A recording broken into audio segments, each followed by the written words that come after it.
Monster Hunter players have completed countless challenge runs since its first release back in 500 BC, with legendary videos such as "Can you beat World without taking damage?" and "Can I beat Rise with both hands up my butthole?" But there's one challenge that no Monster Hunter god has ever been able to complete. Can you beat Wild with autism? Autism is a status effect that comes in many different forms. This includes autism that makes you superhuman, but you can't talk to people, and autism that makes you dumb, and you can't talk to people, and many more. But the autism I'll be using for this run is, I am bad at everything except my hyperfixation, and I can't talk to people. Is it even possible to beat Wilds with this debuff enabled? Let's go over the rules for this challenge. I must beat the main story in Wilds without disabling the autism status effect.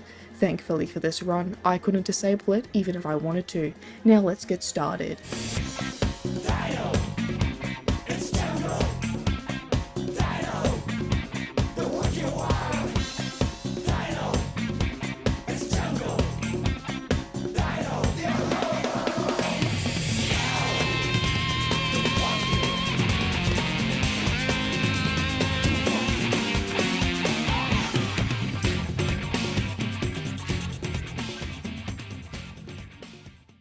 When undergoing such a difficult challenge run, there's no other choice but to play as the almighty Chonklord.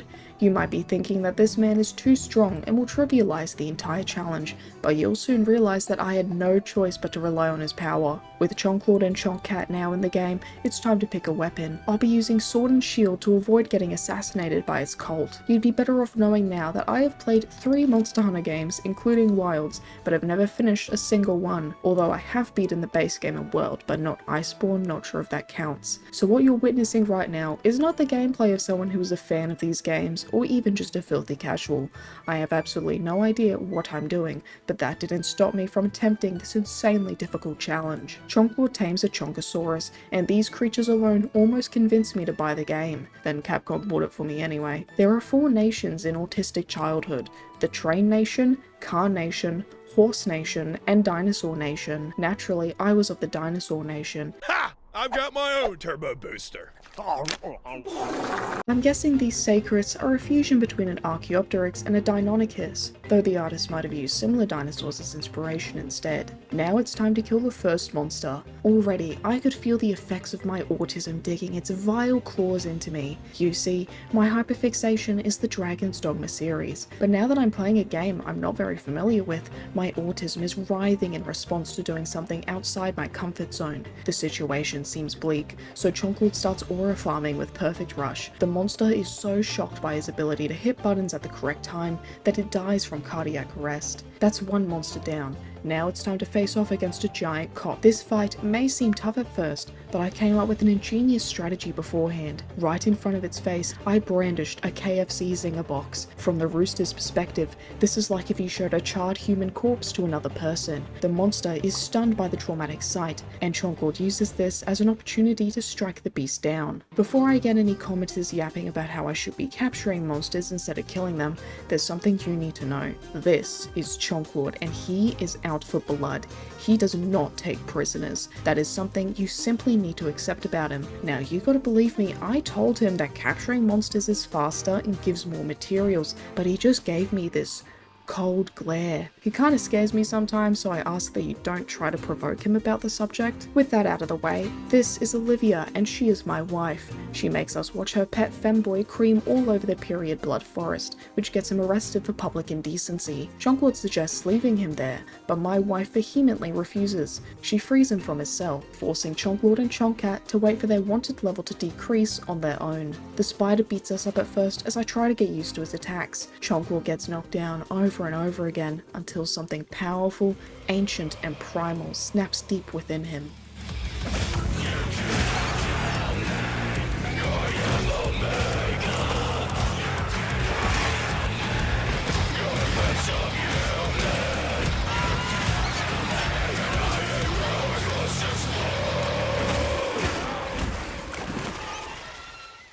Chonklord awakens from his daze, suddenly standing over the corpse of the spider. What just happened? Did he pop off? No point thinking about it now. The cute tomboy crafts us some peak drip, greatly boosting our Riz stats. With this, we can aura farm more efficiently.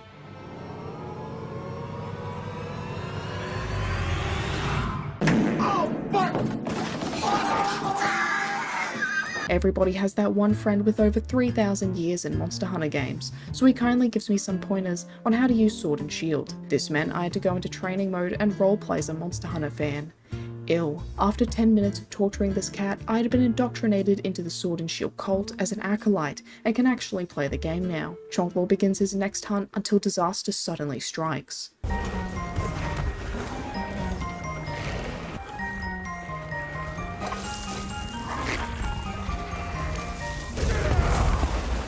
The now malnourished Chonklord must fight off this ferocious beast, but the monster could not handle the sheer aura of his parries. That didn't happen. What did happen is that I killed it, and we're now one step closer to finishing this challenge. Chonklord finds my wife facing off against a giant beast whose chonk rivals his own, but this world isn't big enough for two chonkers, and I mean that literally. On a volumetric level, this battle of behemoths shakes the earth to its core. The crust bends under their combined girth. Chonklord has become complacent in his role as the greatest chonker, letting the monster gain the upper hand at the start. His parry game is unrivaled, however, and he deflects ground-trembling blow after blow, until eventually the lesser chonker retreats and the king reclaims his throne. But in a disturbing act of heresy, another monster steals the kill that rightfully belonged to Chonklord. Such disregard for the natural order will not go unpunished. Monster Hunter Wilds lets you bring two weapons into a hunt at once, but I've been ignoring this mechanic for a little while now. The weapons I've been eyeing lately are the dual blades, because they're very reminiscent of the daggers Chonklord wields in Dragon's Dogma. Using my incredibly powerful brain, I concocted a strategy in which I use Sword and Shield against short enemies and dual blades on long enemies. Why is this, you ask?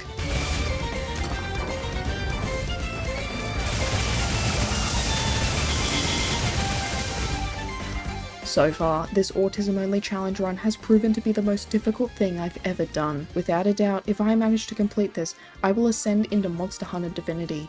It's only a matter of time before I start making sad, whiny Reddit posts and earning glorious karma to adorn my profile, which is why I can't let this lightning wyvern stop me. Chonklord's reign over Reddit has only just begun.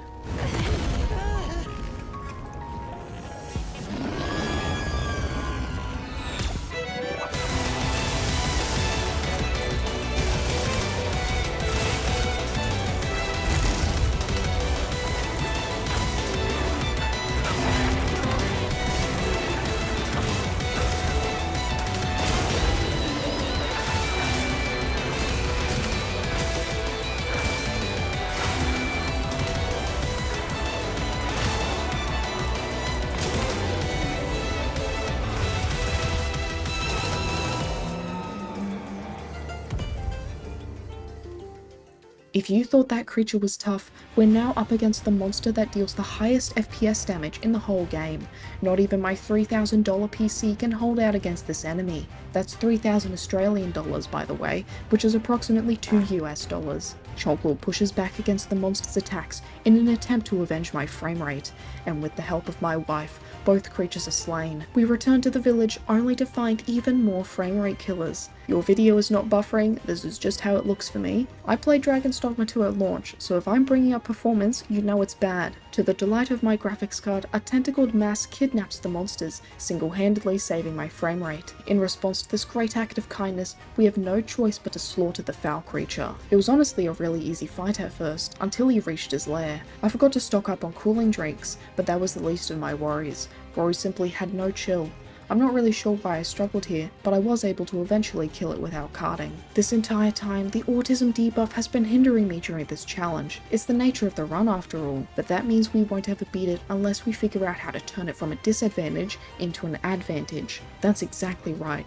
We need to weaponize our autism. Chonklord locks in and activates his passive, hypersensitivity. Normally, this causes outside stimuli to become overwhelming, but in this situation, we can use it to react to the monster's attacks faster. With his senses now heightened, he parries fireballs and uses slides to maneuver around the Rathalos, then finishes it off. After that successful hunt, we're now on to our first Arkfeld encounter. For the most part, I could read his attacks fine, and he's fun to parry, but some other attacks were kinda weird looking and threw me off. Overall, it doesn't take too long to repel him, and we're forced into a far more notable fight. Jin kinda fucked me up, not gonna lie. I was not aware of his game. I actually got my first failed quest thanks to this guy, so I did the unthinkable and changed my gear and farmed better weapons. And yes, I did forget to capture the monsters I was farming, but it's not my fault that they died. Chonklord went to rematch Jin, yet the autism continues to hold us back. But just like before, it can become an advantage. Stimming is a behavior in which someone performs a repetitive motion to cope with overwhelming sensations, a common symptom of autism. Usually, this manifests as flapping hands or bouncing your leg, which are stupid and useless and stupid. Chonklord channels his stimming into something more productive. That being, turning into a buzzsaw across the entirety of Jin's back. Chonklord stims so hard that Jin literally gets sawed in half. He's not even allowed to be mad at Chonklord for it because that would be ableism. This method is so effective that Jin leaves without carding Chonklord a single time. Oh wow, for free? It's rather daring of them to make us fight two black squid things in the same game. This new squid is more satisfying to parry, but it's overall pretty forgettable in the presence of the next monster. Please, don't do this. I'm begging you. The path we must take is clear. The guild authorizes you to slay the guardian Archveld. Acknowledged.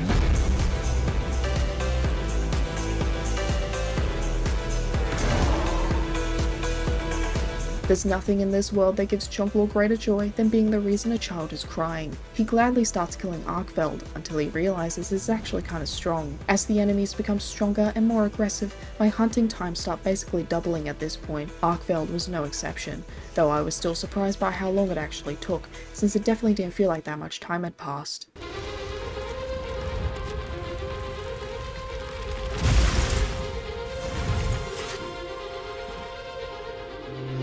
By my own order.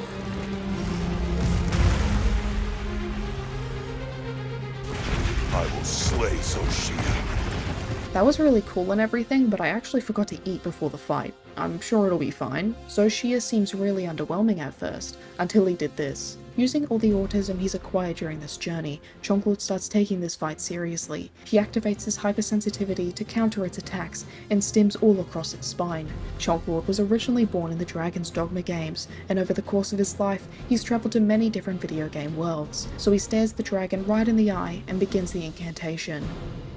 L plus ratio, plus no maidens, plus you have no dogma. The power word deals lethal damage to Xochitl, instantly striking down the monster and allowing for the continued preservation of the ecosystem. Chonklord has once again saved another world from calamity, but to him, that's just a Tuesday. As the credits play, we have finally come to the end of the autism-only challenge.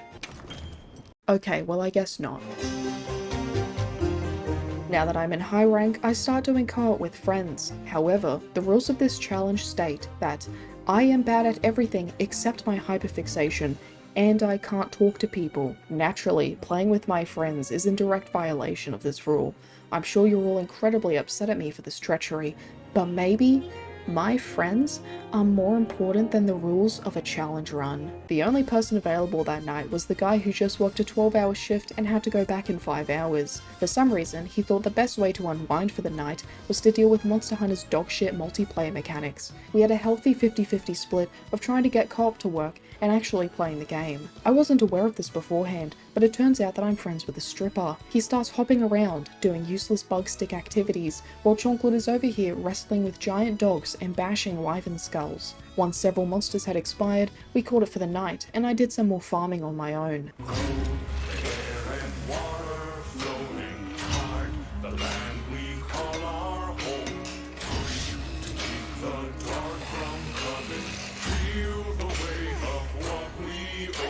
The Lullabarina set looks very fancy on Chonklord, and I'm happy to have it back. I also took the time to spruce up Chonklord's hunter card. With this, he's sure to get the attention of many lovely maidens and also maid mans. Whoa, he's bisexual! I didn't know that! By the way, I'm bisexual. I decide to actually do the main quest now, and fight another very angry spider. Chonklord was raised by an Australian mother, however, so he knows exactly how to deal with this situation. Bug spray and a shoe you don't like. Spray to inflict poison and use the shoe for knockdown damage. The hunt was over before it even started. Despite being in high rank now, the game is still pretty easy.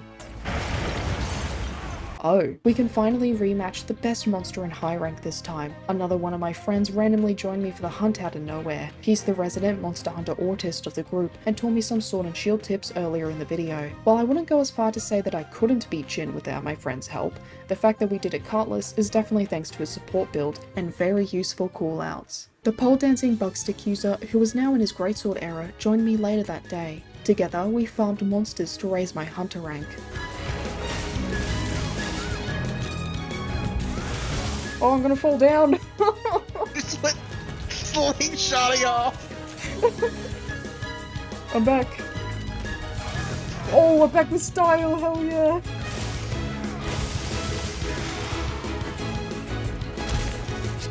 Yeah, it's got me more than once.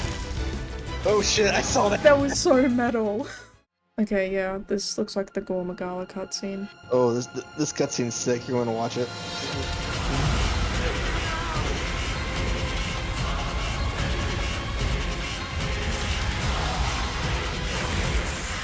While I don't consider myself a Monster Hunter fan, I've always been enamored by Gormagala since I first saw him in 4U. Even though I haven't played that game since middle school, I can still remember Gormagala very vividly, and just like when he first came out, he still leaves quite an impression in Wilds.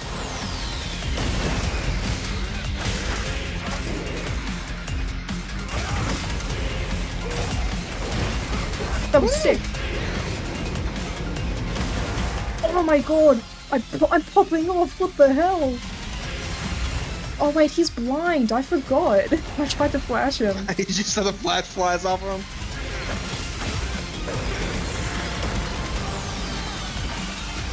Oh, I got carded, bro. And I forgot barrel bombs again. Oh, I didn't bring any either. Oh, that sucks. Alright, well, you want me to wake him up, or you want to do the honors? You've got the better wake-up damage than me. Nice. I missed the head. Oh, we got him. Got him with a slide attack. With Gormagala slain, the end of this autism-only challenge run was now in sight. To grind out the rest of my hunter rank, we decide to take on some tempered monsters. Can you hunt tempered monsters yet? Actually, yeah. You might want to get a build first before you start going. No, it'll be fine. Contrary to what he thought, hunting tempered monsters was barely a challenge with the two of us. Are they gonna fight each other? Yeah. This is gonna be so anime. Okay, bro's getting bodied, never mind. Bro. Oh, what? Oh, Dude, that's so disrespectful. I've never seen this. Oh, shit. Oh, Jesus! I whacked him, but he's stuck in the tree. Oh, nice. Oh, that was There sick. you go. You said this was gonna be hard. We're beating the shit out of him. Do you want to capture? You wanna try to capture him? Yeah. Yeah, I got that. Oh, you got it? I'm down. Oh, there we go. There we go. I was not prepared. I was just like, oh shit, where's my tranks? Now that I've hit rank 40, there was one last monster left, then the challenge was complete. Chonklord would need to channel all of his neurodivergent power to overcome his final foe. Alma! Right! The target is an aberrant arcbound. The guild authorizes the hunt! Understood.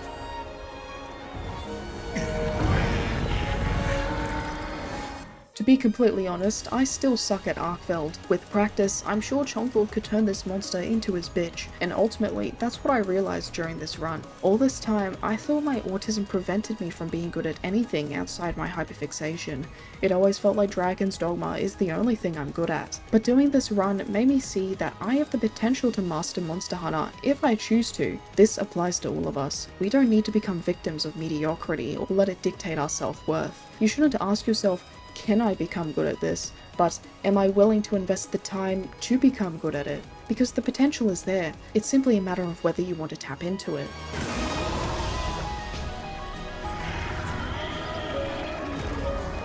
The monster's decomposing corpse marks the completion of this autism-only challenge run.